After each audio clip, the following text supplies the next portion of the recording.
Le Grand Dialogue. Sigi Kafoba. Edouani Wamakaran. Le Grand Dialogue, l'émission de débat du studio Tamani sur votre radio. Chenni Beri. Halud Mauni. Chenni Beri. Sigi Kafoba. Le Grand Dialogue. Les inégalités socio-économiques au Mali, quel impact sur le développement? C'est le thème du Grand Dialogue de ce soir. Et comme invité, nous avons le plaisir de recevoir Boukari Boudogo, il est chercheur au GRIT, qui est le groupe de recherche en économie appliquée et théorique. Modibo Makalou, il est économiste. Kadari Traoré, il est le directeur général du Centre d'études pour le développement en Afrique, CEDA, et enseignant-chercheur à l'Université des sciences juridiques et politiques.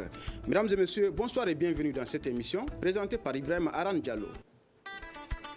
Le Grand Dialogue. Alors, Monsieur Makalou, on sait que dans une société politique, il y a vraiment plusieurs types d'inégalités. Alors, ce soir, nous allons tenter de mettre l'accent sur les inégalités économiques en essayant de voir l'impact ou le lien avec justement le développement. Alors maintenant, pour mieux camper le décor, que peut-on comprendre justement par inégalité économique? Bien, vous savez, dans toute société, il y a une population qui est répartie sur un territoire et qui a différents revenus.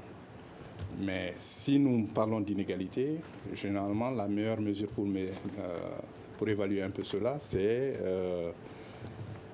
les indices de pauvreté, les indicateurs de pauvreté. Et malheureusement, la pauvreté elle-même, elle est monétaire et non monétaire, elle est matérielle et immatérielle. Mais ce qui est sûr, c'est une insuffisance de revenus, une inadéquation des conditions de vie et une insuffisance des ressources matérielles. Quelqu'un qui ne peut pas se loger, qui ne peut pas se vêtir et qui a des difficultés pour se nourrir et se soigner aussi. Et aussi accéder à un enseignement de qualité. Mais la Banque mondiale estime que la pauvreté absolue se mesure à 1,9, c'est-à-dire $1,90 par jour, comme le seuil de pauvreté absolue. Donc c'est en dessous de cela que quelqu'un est considéré comme extrêmement pauvre. Ça, c'est dans une localité, un pays donné? Non, c'est dans le monde entier et ils estiment ça par ce qu'on appelle le PPA, la parité par le pouvoir d'achat. C'est-à-dire qu'ils ont un système qui permet d'évaluer cela en fonction des pouvoirs d'achat des pays, de sorte que parce que $1,90 aux États-Unis et $1,90 au Mali ne sont pas tout à fait les mêmes. Donc il faut un peu de pondération par rapport à tout ça. Absolument. Alors, Monsieur Bougoudogou, excusez-moi. Alors, comment vous analysez, comment vous définissez justement ces inégalités économiques-là?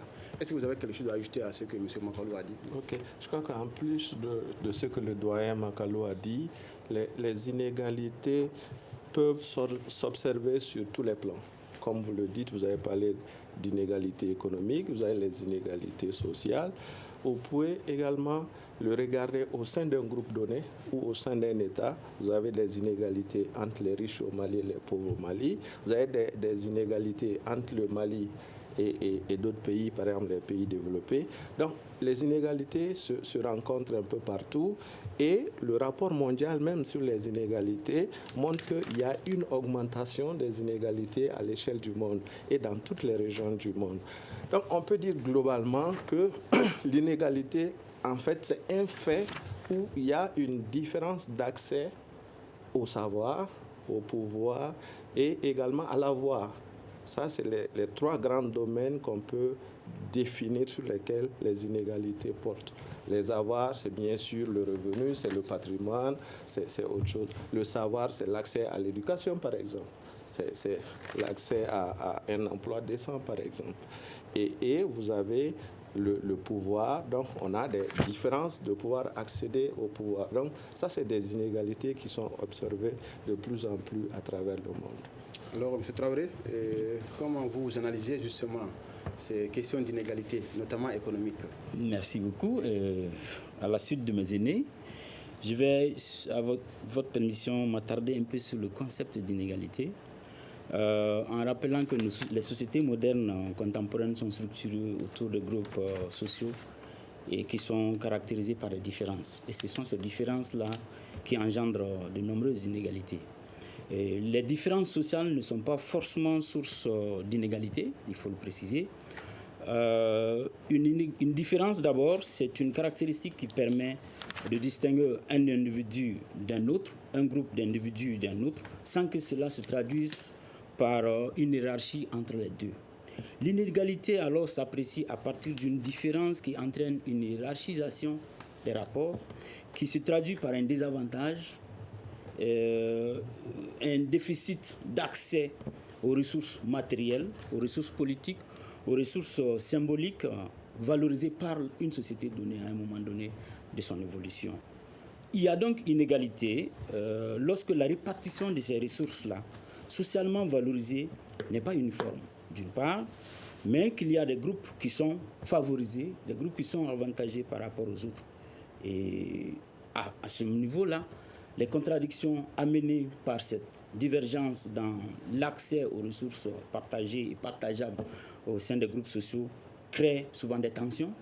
Et ces tensions se traduisent par des manifestations. Elles peuvent être économiques, elles peuvent être sociales, elles peuvent être culturelles, elles peuvent être politiques, ainsi de suite. Et c'est en ce moment qu'on parle d'inégalité à proprement parler, de mon point de vue, pour compléter les autres là-dessus. Merci, M. Traoré. Alors, après ces explications conceptuelles, justement, par rapport aux inégalités, alors, est-ce que, M. Makalou, on peut dire aujourd'hui que les inégalités constituent une réalité au niveau du Mali ? Mais non seulement au niveau du Mali, mais au niveau du monde, parce que vous n'êtes pas sans savoir que chaque année, il y a Oxfam International, une ONG internationale, qui publie la répartition des richesses dans le monde. Et on se rend compte qu'il y a de plus en plus de milliardaires, c'est-à-dire que la richesse est en train de se concentrer au sommet de la pyramide dans le monde. Donc, et dans nos pays, c'est à peu près la même chose. Si vous prenez le cadre stratégique de relance économique et de développement durable, qui est sur la période 2019-2023, c'est notre référentiel en matière de politique et stratégie de développement. Et donc, ce cadre référentiel nous explique que l'extrême pauvreté, par exemple, au Mali, est passée de 43,4% en 2017 à 41,3% en 2019. En réalité, qu'est-ce qui se passe? C'est qu'au Mali, je le répète encore, nous avons, depuis 1994, pratiquement un peu plus de 25 ans, nous avons 5% de taux moyen réel de croissance économique. En réalité, quand on parle de croissance, les économistes parlent tout le temps de croissance économique. C'est la croissance économique, c'est-à-dire la croissance du produit intérieur brut qui concerne la consommation des ménages, les investissements, les dépenses publiques, les exportations moins les importations, qui donnent la production nationale. Donc ça, c'est votre offre globale dans votre économie. C'est ce que vous produisez, l'ensemble des biens et des services que vous produisez dans votre économie. Et c'est cette production multipliée par sa valeur qui donne la richesse nationale. Et c'est cette richesse nationale qui peut déterminer si on peut améliorer les conditions de vie des populations de manière équitable. Et ça, cela revient à un rôle dépendant des pays, de l'État, centralisateur, régulateur, mais aussi modérateur de l'activité globale.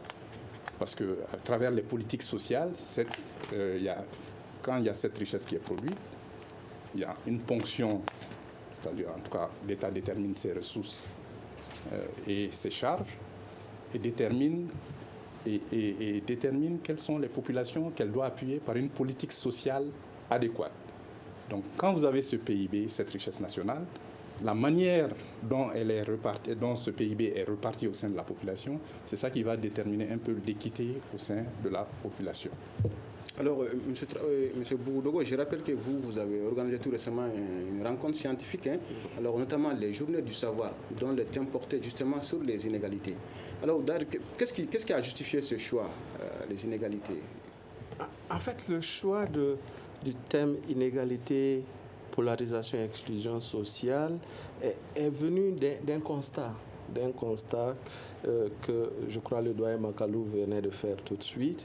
On a de plus en plus d'inégalités à travers le monde, que ce soit à travers le monde, que ce soit... Comment se manifeste le cas du Mali, par exemple? Le cas du Mali, un exemple, un chiffre que je vous donne, vous avez 10% des plus pauvres au Mali qui ne gagnent pas plus d'1% du revenu total du Mali. C'est que vous avez les plus pauvres, 10% des plus pauvres gagnent un peu moins de 1% du revenu total. Donc, vous voyez le problème. Vous avez en Afrique de l'Ouest, comme tu le disais, Makalou le disait, cette inégalité, elle se rencontre partout. Vous avez en Afrique de l'Ouest, un chiffre pour vous convaincre, vous avez le top 1% des plus riches en Afrique de l'Ouest gagnent plus que la totalité des Ouest-Africains. Vous voyez un peu l'écart qui se cause. Et cela, c'est ici au Mali aussi. Et donc, le thème de inégalité, polarisation et inclusion sociale était le thème des JDS, des 3e éditions des JDS, les Journées du Savoir, que nous organisons au sein du groupe tous les 2 ans. Et donc, cette thématique est née du constat que de plus en plus il y a des inégalités, que les riches continuent à être plus riches, que les pauvres s'appauvrissent et que ces inégalités ont des conséquences sur la vie économique. Parce qu'une des conséquences, si on aborde, peut être par exemple le freinage à la croissance économique.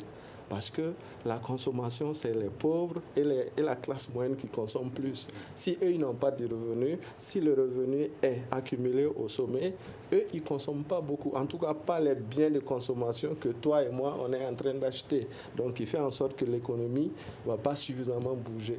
Et donc, s'il n'y a pas trop de croissance, donc, comme disait Makalou, le taux de croissance ne va pas augmenter rapidement. Et donc, le gâteau qu'on va partager entre nous, qui est le PIB, ne pourra pas être dispatché égalitairement entre tous les intervenants.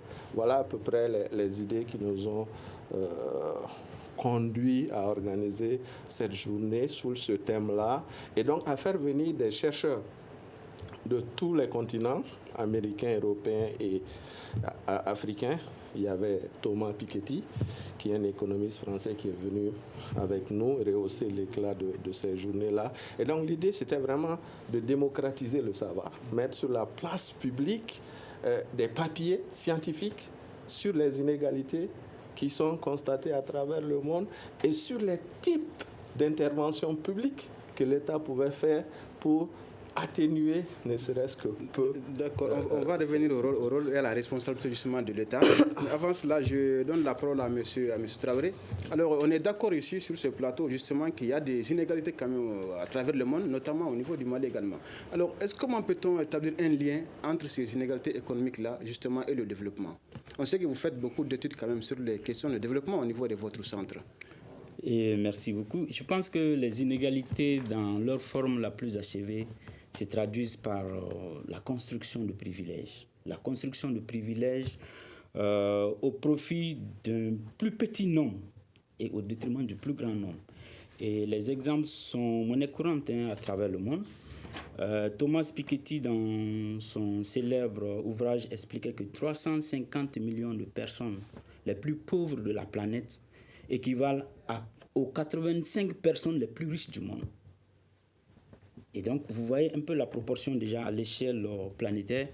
Et lorsqu'on ramène cela au niveau malien tout court, les inégalités constituent un énorme frein à la promotion, à la planification et à la progression vers le développement. Le développement n'est pas envisageable tant qu'on n'endigue pas. Ce n'est pas possible d'endiguer à l'échelle actuelle des réflexions et de ceux qui ont travaillé là-dessus. Il y a énormément de théories qui ont été développées sur les inégalités. Ça a commencé depuis les Jean-Jacques Rousseau, ça a commencé avec les Max Weber, etc., et Karl Marx. Encore, si on amène ça à notre échelle, on ne peut pas vouloir endiguer les inégalités sans commencer par accepter de poser le problème des inégalités, de le regarder en face et de l'affronter. Vous estimez qu'à l'heure actuelle, ce problème n'est pas assez exposé? De mon point de vue, il n'est pas assez fait. Il y a des initiatives qu'il faut saluer. Le frère Makalou en parlait tout de suite. Je pense que c'est ce genre d'initiatives qui doivent être portées à l'échelle et portées par les politiques publiques. De mon point de vue, les inégalités ne pourraient jamais être adressées de façon efficace tant qu'il n'y a pas une option stratégique et politique optimale pour que les décideurs politiques s'en servent et qu'on amène le débat à l'échelle de l'ensemble des parties prenantes de la nation, pour le développer. Et du coup, le développement n'est pas envisageable tant qu'on n'a pas accepté de passer ce cap-là. Et ce cap, je pense qu'on est loin du compte à ce niveau-là. Alors, qui doit porter ce combat-là? Les chercheurs ou bien l'État? Je pense que les chercheurs s'essayent déjà à le faire. L'exemple qui a été donné par le GRET est suffisamment évocateur là-dessus. Il y a plein d'autres travaux qui ont été développés là-dessus. Il y a Mamadou Diarafa Diallo qui a fait un texte qui est très évocateur là-dessus. Déjà, du point de vue des analystes, un certain effort est en train d'être fait. Je pense qu'au plus haut niveau, le travail doit être entrepris pour que les décideurs politiques acceptent que ce phénomène mérite d'être regardé, ce phénomène mérite d'être réfléchi et que le débat mérite d'être posé à une autre dimension. Et donc le véritable porteur, quoi qu'on fasse, les initiatives individuelles, collectives, endogènes ont leur mérite, mais le porteur, le véritable porteur, c'est les décideurs politiques. Et de mon point de vue, on est loin du compte. Alors, M. Makalou, je rappelle que vous avez été quand même conseiller au niveau de la présidence pendant plusieurs années. Ouais, alors, M. Traoré estime qu'effectivement, les décideurs ne portent pas assez d'attention justement par rapport à ces questions d'inégalité-là. Alors, est-ce que vous confirmez ça, vous qui avez été quand même très proche des décideurs? Oui, je partage parfaitement ce que M. Boudreau et M. Traoré ont dit. Mais vous savez, moi, ma petite expérience, parce que j'ai quand même travaillé avec un certain niveau, j'ai commencé à travailler avec un professeur américain, un professeur de l'université américaine, qui s'appelait le professeur Elliot Berg. Il m'a pris sous son aile quand je suis sorti de l'université en 87, en 88, aux États-Unis, et il est le principal auteur d'un ouvrage célèbre qui s'appelle Développement de la Banque mondiale, qui s'appelait Développement accéléré au sud du Sahara. En 1988, j'ai travaillé pour M. Berg, Elliot Berg. Et vous savez, le leadership est très important en matière de développement. Mais ce que j'ai appris avec M. Berg, par exemple, j'ai contribué, moi, à élaborer ce qu'on appelait le PREF, Programme de redressement économique et financier de la Mauritanie. Qu'est-ce que le gouvernement mauritanien a fait? Ils ont pris leur cadre, leurs négociateurs, ils ont élaboré de manière endogène leurs idées, ils ont mis en place, ils ont élaboré, ils ont suggéré ce qu'ils allaient faire. En tout cas, ils avaient un plan et une stratégie de développement. Et ils ont pris ce grand professeur pour les épauler dans la formulation. Parce qu'il était très familier, parce que c'était l'un des principaux collaborateurs de la Banque mondiale. Et ce n'est pas lui qui l'a écrit, mais ce sont les Mauritaniens qui l'ont écrit, mais lui, il les a épaulés. Pour raccourcir, c'est uniquement pour dire, avec autant de think tanks au Mali, de jeunes chercheurs ici, l'université, la société civile, en quoi elle contribue au débat? Je vois les gens se renfermer à longueur de journée en vase clos dans des salles fermées. Donc vous voulez dire autant l'État ne fait pas grand-chose, autant les universités aussi font prennent moins d'initiatives. Aux États-Unis, si je vous comprends bien. Aux États-Unis, moi j'ai travaillé sur un programme ici qui s'appelle le Millennium Challenge Account. Un programme un programme inspiré par Condoleezza Rice, sous George W. Bush. Absolument. Est-ce que vous savez que ce programme a été conçu par un think tank américain et proposé au gouvernement américain? Et vous pensez que nous avons plus de ressources humaines que le gouvernement américain? Il faut mettre à contribution le savoir national. Vous allez voir, nos dirigeants, ils sont prêts à aller chercher le premier chercheur à l'extérieur, mais les chercheurs nationaux, personne ne les consultera, alors que c'est eux qui connaissent les problèmes. Donc, ce que je veux dire, il faut que nous fassions attention. Moi, mon expérience, parce que depuis 2002, j'ai participé un peu aux politiques et stratégies de développement du Mali, évitons de faire des projets standards, copier-coller qu'on fait dans un pays et dans un autre.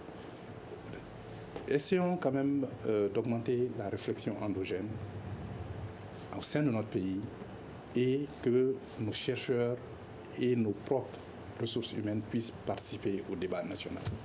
Alors, M. Boudreau, vous venez d'écouter justement M. Mohamed Makalou. Il estime que, voilà, c'est vrai que le savoir interne n'est pas assez valorisé.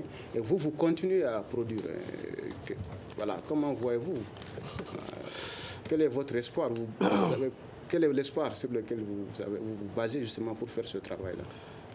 En fait, on est comme sur un terrain de sacerdoce, mais c'est vrai, il y a quelques années qu'il y avait un fossé entre les décideurs et les politiques, mais je crois que de plus en plus, les politiques sont en train d'écouter les chercheurs. L'exemple c'est vrai, on attend encore beaucoup plus, mais de plus en plus, je crois, au Mali, on commence à consulter le savoir local. Par exemple, le CRED dont le doyen Makalou parlait a été écrit, élaboré par un groupe de chercheurs nationaux qui est un peu la référence au niveau national, sans être l'avocat de l'État, bien sûr. Pour nos JDS, le ministre de l'Éducation nationale, de l'enseignement supérieur et de la recherche scientifique était là à l'ouverture.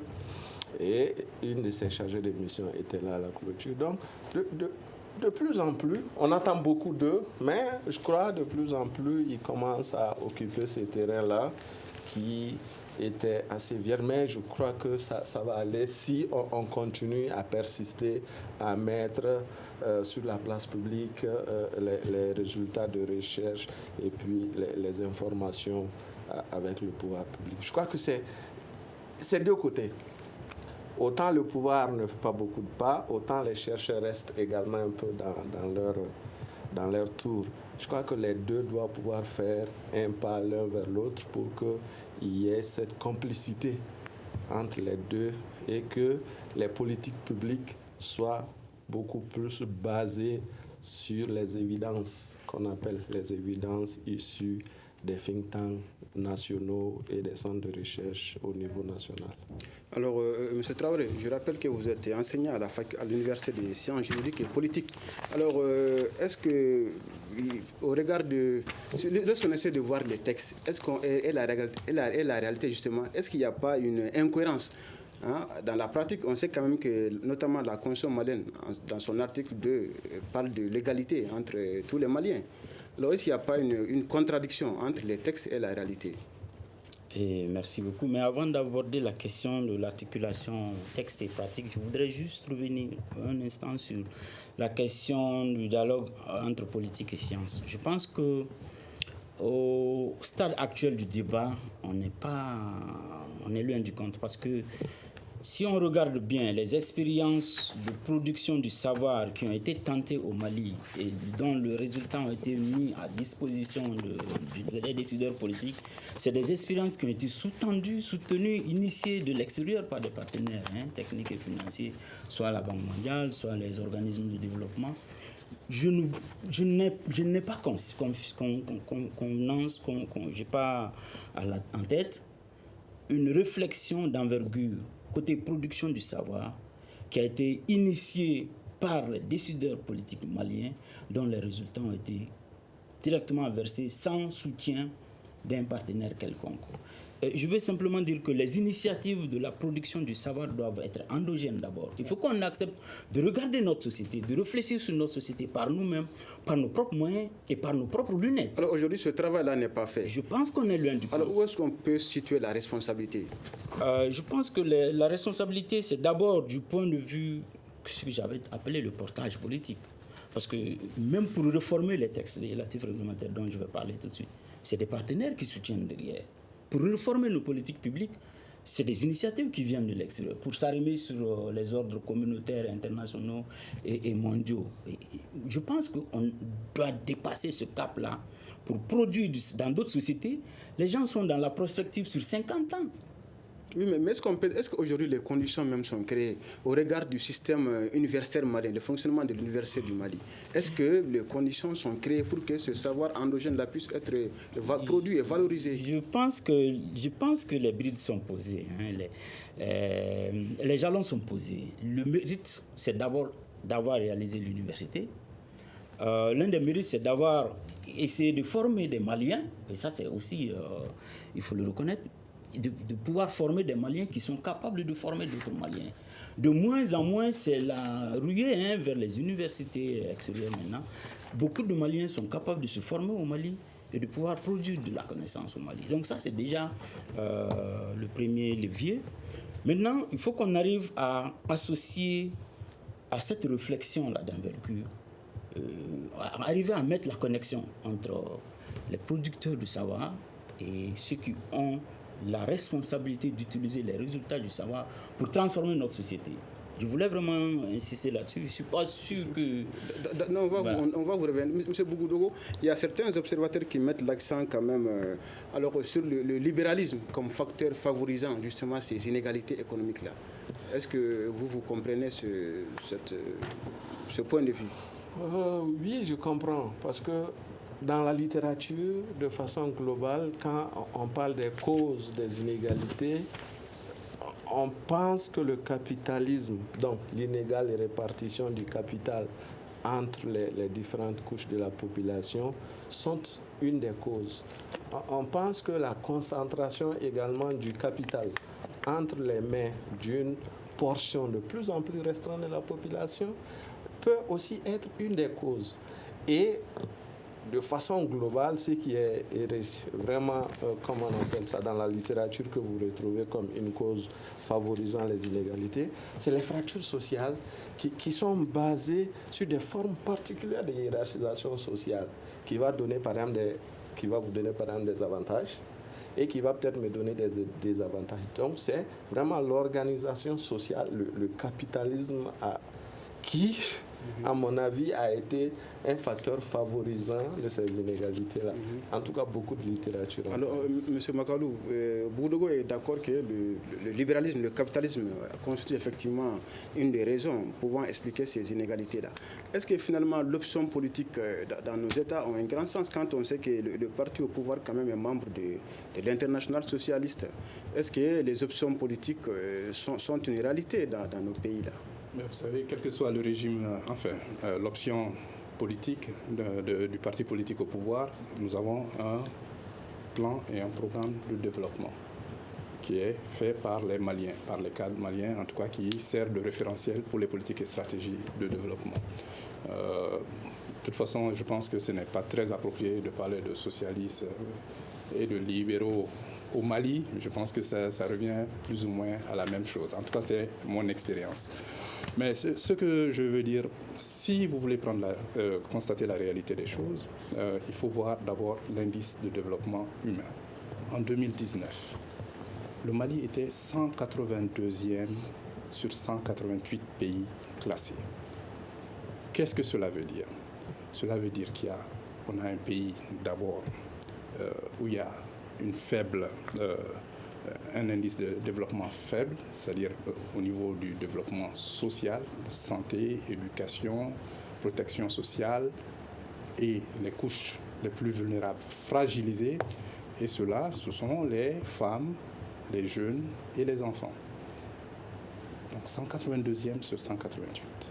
C'est vraiment le résultat, en fait, que nous n'ayons pas pu faire en sorte que notre croissance ces 25 dernières années soit équitablement répartie au sein de la population. Mais il y a une explication.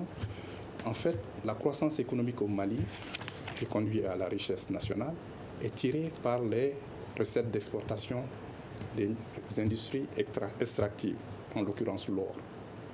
C'est l'or qui tire la croissance. Donc quand vous voyez nos chiffres macroéconomiques, vous voyez 5% de croissance réelle sur 25 ans. Alors que dans le secteur aurifère, ça appartient aux multinationales et les recettes appartiennent aux multinationales, pas à l'État, même si ça apparaît dans les chiffres, dans les statistiques macroéconomiques de l'État. Et l'or constitue environ 70% de nos recettes d'exportation, plus de 70%. Alors que c'est le coton qui pourrait tirer la croissance dans notre pays. Et quiconque aurait fait un tour en zone cotonnière lorsque les prix sont corrects, vous verrez que le niveau de vie des personnes qui sont dans cette zone augmente. Parce que le revenu que le cotonculteur obtient des marchés internationaux va dans sa poche. Et ça lui permet de faire des céréales d'abord, de faire des centres de santé, de faire des écoles, de faire de l'élevage, de vacciner leurs enfants, de les scolariser. Et moi, mon constat personnel ces 20 dernières années, c'est que c'est dans cette zone cotonnière et dans la vallée du fleuve que vous avez quand même un niveau de vie assez élevé au sein de la population. Mais aussi, tenez-vous bien, où sont concentrés 90% des pauvres au Mali? C'est dans les zones sud du Mali, à part c'est Sikasso, c'est Ségou, où vous avez une forte concentration démographique, et ce sont les zones les plus pauvres au Mali. Alors, M. Bougoudougo, avant de venir à M. Traoré, M. Magolo a mis l'accent sur un rang quand même, 188e sur 182e sur 190. Voilà, 188. 88, donc c'est pas quand même assez fameux, cette position. Alors, nous sommes le Mali, garde la première position justement en termes de production du coton. Et troisième, dans la production d'or justement. Alors, que doit-on faire? Qu'est-ce que le Mali doit faire pour qu'elle puisse tirer son épingle du jeu? Je crois que le doyen, sous réserve de ce que le doyen Magalou disait, en fait, notre croissance de façon globale, c'est vrai, c'est autour de 5% depuis quelques années, mais notre croissance est tirée par des secteurs qui n'appartiennent pas aux Maliens. L'industrie aurifère, le maximum de capital est détenu par les étrangers. Le coton qui rapporte, bon an, mal an, quelques milliards à des cotonculteurs est un secteur à problème. Et l'autre secteur qui tire notre croissance, c'est le secteur de la téléphonie. Vous n'êtes pas sans savoir que tous ces secteurs-là sont détenus par des capitaux étrangers. Ouais. Et donc, en fait, notre économie est extravertie. Donc, cette croissance-là qu'on est en train de montrer, qu'on est en train de miroiter, ne profite malheureusement pas aux locaux parce qu'on a une économie qui est extravertie, qui bénéficie plus à des capitaux étrangers qu'à des locaux. Le taux de croissance positif entraîne très peu de création d'emplois, qui est gage d'une certaine sérénité sur le plan social. Vous avez très peu d'industrie. Notre problème est lié à la désindustrialisation. De 80 à maintenant, on est presque dans une phase de désindustrialisation. Justement, il y a certains observateurs qui mettent l'accent sur les politiques d'ajustement structurel des années 94 qui auraient mis en mal justement notre économie. C'est vrai que les programmes d'ajustement, à un moment donné, avaient été des panacées par les partenaires techniques, les institutions de Bretton Woods. Et donc, ces programmes ont donc entraîné le retrait de l'État des sociétés entreprises d'État qui étaient pourvoyeurs d'emplois pour les locaux. Et donc, l'idée qui était derrière, c'était donc de faire en sorte que le secteur privé puisse prendre un peu le relais après le désengagement de l'État. Mais malheureusement, le privé n'a pas pu jouer ce rôle-là et donc ça a créé une grosse vague de chômeurs. Ça a créé également, je ne sais pas si le lien est direct, mais vous avez assisté également à une grande informalisation de l'économie de notre pays. Si vous voyez également dans notre pays, toutes les statistiques disent que les plus forts emplois se retrouvent dans le secteur informel. Donc le secteur formel occupe très peu d'actifs. Et donc c'est une des conséquences des programmes d'ajustement structurel des années 80 jusqu'aux années 80. D'accord. Alors, M. Traoré, comment peut-on établir un lien justement entre ces politiques d'ajustement structurel des années 94 et les difficultés économiques auxquelles les pays font face? Bon, je pense que les experts sur cette question et sur les questions économiques ont suffisamment expliqué ces dimensions-là, mais je dis, il y a une donnée constante qui n'est pas suffisamment regardée de mon point de vue sur les questions d'inégalité et la proportion économie et développement. Je pense que les dimensions sociales doivent être encore plus interrogées avec plus de rigueur de mon point de vue. Parce que si je prends l'exemple, comment expliquer qu'une fille sur 10 au Mali achève sa scolarité seulement au niveau secondaire? Ça, c'est des données qui ont été avérées. Il n'y a qu'une fille sur 10, une fille malienne sur 10 qui arrive à achever. Ça, c'est au-delà des questions de capital. L'autre aspect, il a été démontré, notamment dans le texte de Mamadou Djarafa Diallo dont je parlais tout de suite, que sur les 1000 Maliens qui sont déclarés, qui sont considérés comme pauvres, 882 sont du secteur agricole, sont des agriculteurs. Et donc ça aborde aussi une autre dimension. Et je pense que ça corrobore les hypothèses qui ont été évoquées par Makalou et par Boudougou sur la question du capital et son incidence sur le développement. C'est vrai qu'on engrange du capital dans les ressources extractives, mais ça profite à qui? Et manifestement, la preuve est là. Les régions les plus agricoles, ça a été évoqué, Sikasso et autres, c'est là où il y a la pauvreté. Donc ça veut dire qu'il y a une très mauvaise redistribution des capitaux, une très mauvaise redistribution des ressources qu'il faut accepter de regarder et de trouver des réponses satisfaisantes. C'est vrai que les conséquences des programmes d'ajustement structurel ont suffisamment impacté le développement après. Ça a été suffisamment évoqué par beaucoup d'analystes bien avant nous. Mais je pense que l'heure est venue maintenant de sortir de ce péché originel-là, comme on le dit, parce que ce n'est pas une tare atavique, on n'est pas né avec. Ça a été une conjoncture d'un moment donné, à un moment donné de l'évolution de notre société. Je pense qu'on a les ressources humaines, intellectuelles, morales et sociales pour rebondir. Et chaque société qui n'est pas capable de rebondir après les épreuves qu'il a traversées est encore une société qui est en construction. Je pense qu'il est temps qu'on s'inspire des conséquences qui ont été générées par les programmes d'ajustement structurel et qu'on essaie de rebondir. C'est vrai, il y a eu des tentatives plus ou moins abouties, mais il est temps de réfléchir à comment on peut mieux faire en rapprochant les lignes, comme on le dit souvent, par rapport aux inégalités que traverse notre société. D'accord. Alors, M. Magalou, Traoré a mis l'accent sur une autre dimension, les inégalités sociales. Finalement, ce sont les inégalités sociales qui déterminent les inégalités économiques ou bien c'est l'inverse? Oui, en réalité, si pour faire du social, il faut faire de l'économique d'abord. L'argent que vous n'avez pas, vous ne pouvez pas le dépenser. Si vous voyez les dépenses de santé, si vous voyez les dépenses dans l'éducation, si vous voyez les dépenses dans l'eau, l'assainissement, c'est parce que l'argent, les ressources existent. Donc il faut que l'économie croisse, il faut que la production augmente. Mais je voudrais revenir à la structure de notre économie, ça a été évoqué un peu plus tôt. Vous voyez, nous avons 40% de notre économie qui est du secteur primaire. Et 75% de la population vit dans ces zones rurales. Le secteur primaire, c'est le développement rural, l'agriculture avec un grand A, l'élevage, la pêche, etc., sylviculture, pisciculture. Et le secteur secondaire, qui est le secteur industriel, vous avez 20% environ. Mais si vous regardez à l'intérieur de ces 20%, vous avez 11% qui concernent les industries extractives, c'est-à-dire l'or, principalement, et vous avez 9% pour le secteur manufacturier. Donc en réalité, notre secteur industriel réel n'est que de 9%. C'est trop peu. Et le secteur tertiaire qui concerne les services, M. Bougoudou l'a dit, les télécommunications, mais ça génère des ressources extraordinaires.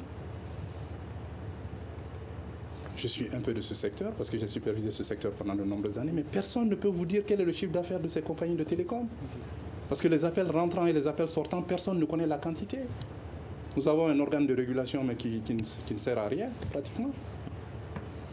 Il y a un déficit de contrôle par rapport à ça. Mais absolument, mais c'est ce problème qui s'est posé au Niger quand certaines compagnies a fermé bagages et elle est partie à cause d'un redressement fiscal.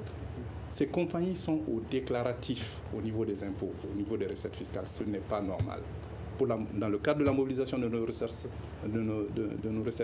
internes, elles doivent payer leur dû. Ce qu'elles produisent ici, sur leur chiffre d'affaires ici, elles doivent payer. Je voudrais faire une petite rectification par rapport au programme d'ajustement structurel, parce que j'ai grandi un peu avec cela. Il y a un ancien président africain qui s'appelle John Kerry Rawlings, qui a été l'un des premiers à conduire les programmes d'ajustement structurel au Ghana. L'ancien président ghanéen, oui, justement. Lors de son second retour, c'est lui qui a fait des réformes structurelles, conjoncturelles et structurelles au Ghana, notamment dans le cadre du programme d'ajustement structurel. Comment se porte le Ghana aujourd'hui?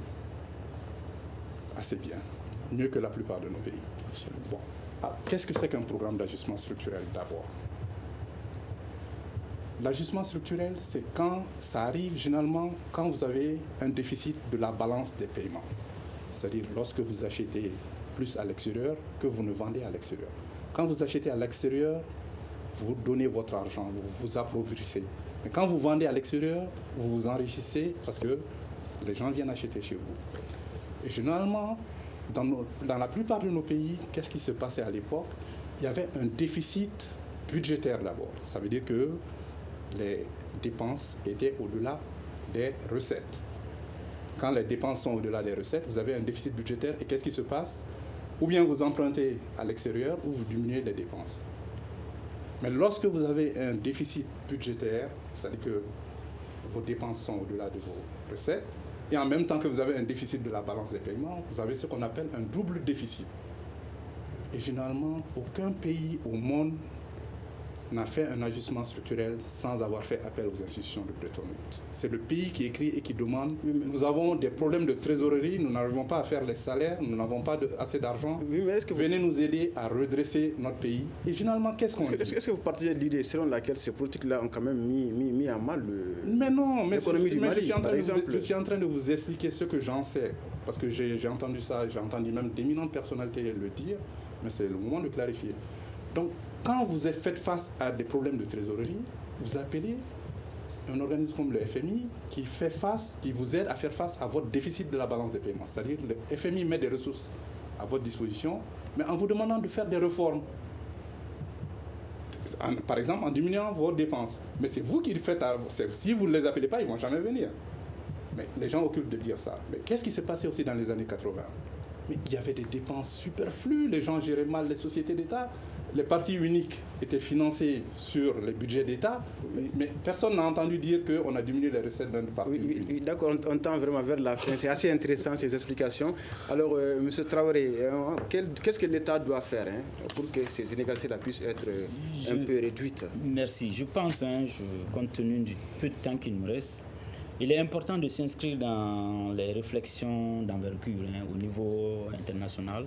Je pense que la réduction de la pauvreté et des inégalités à l'horizon 2030 est un objectif majeur qui a été assigné à tous les pays, aux 90 États membres de l'Assemblée générale des Nations Unies. Et chaque pays, en tout cas dont le nôtre quand même, s'est porté garant de cette réforme-là et des initiatives qui sont derrière.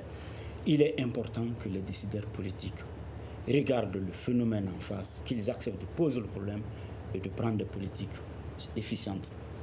Voilà. Merci beaucoup. Alors, M. Bougoudou, l'État, qu'est-ce que l'État doit faire concrètement? Pour moi, il y a deux pistes de réflexion possibles. Une première piste, c'est l'ODD 10. Quand vous regardez un peu dans le cas des ODD, les objectifs du développement durable, l'ODD 10 dit de réduire les inégalités. Donc, à travers ce prisme-là, il est demandé d'avoir une plus rapide croissance du revenu des 40% les plus pauvres. Ça, c'est un angle sur lequel on peut regarder. Il y a aussi l'élaboration de politiques de lutte contre les inégalités. Cela, vous pouvez le faire à travers plusieurs choses. Vous avez par exemple le financement des services d'éducation, de santé, de protection sociale. Vous pouvez adopté des politiques de protection sociale universelle. Il est possible d'instaurer un système fiscal progressif. Parce que vous n'êtes pas sans savoir que les inégalités se voient également dans le paiement des impôts. Les plus riches payent moins que les plus pauvres. C'est bien noté. Et donc, il est important de faire un système progressif de paiement d'impôts qui serait plus basé sur le revenu et merci, non sur la consommation. C'est juste là ça qui met justement fin à cette émission qui portait sur les inégalités socio-économiques au Mali. Nous étions avec Kadari Traoré, il est le directeur général du Centre d'études pour le développement en Afrique, CEDA, Boubacar Bougoudou, il est chercheur au GRIT, groupe de recherche en économie appliquée et théorique, et Modibo Mahom Makalou, il est économiste. À la régie vidéo, il y avait Nouhoum Djiré, à la mise en onde Salim Djouara, à la coordination Issa Fakaba Sissoko et à la présentation Ibrahim Aran Diallo. Merci de l'avoir suivi et à la prochaine pour un autre numéro. Le Grand Dialogue. Sigi Kafoba. Le Grand Dialogue, l'émission des débats du studio Tamani sur votre radio. Sigi Kafoba.